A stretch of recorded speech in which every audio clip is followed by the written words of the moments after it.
সরকারি ছুটির দিন রাজধানীতে সাধারণত চাকরিজীবী মানুষেরা বাজারমুখী হয়, কিন্তু সপ্তাহে একদিন বাজারে এসে একরাশ অস্বস্তি নিয়ে কেনাকাটা করে ফেরেন তারা। শীতের মৌসুমে সবজি সস্তায় পাওয়া যাবে, এটা স্বাভাবিক হলেও বাজারের চিত্র ভিন্ন।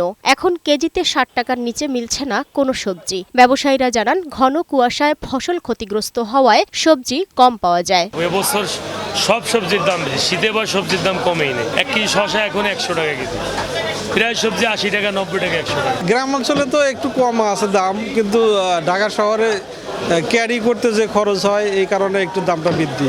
মাছের বাজারেরও চিত্র একই, সব ধরনের মাছই বিক্রি হচ্ছে বাড়তি দামে। শাক সবজির দাম খুব বেশি, আর মাছের তো আছেই, বলতে গেলে সবকিছুরই দাম বেশি। কমলে আমাদের জন্য, মানে মধ্য শ্রেণীর মানুষের জন্য আর কি উপযুক্ত মনে করি।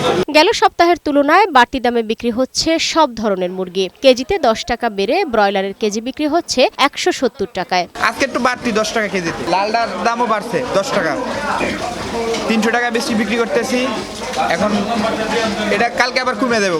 তবে পেঁয়াজের দাম কিছুটা সহনীয় পর্যায়ে এসেছে। নতুন পেঁয়াজ কেজি প্রতি বিক্রি হচ্ছে 50 টাকায়। সহনীয় পর্যায়ে আছে ডিমের দামও। সালমা জাহান মুক্তা, বৈশাখী সংবাদ, ঢাকা।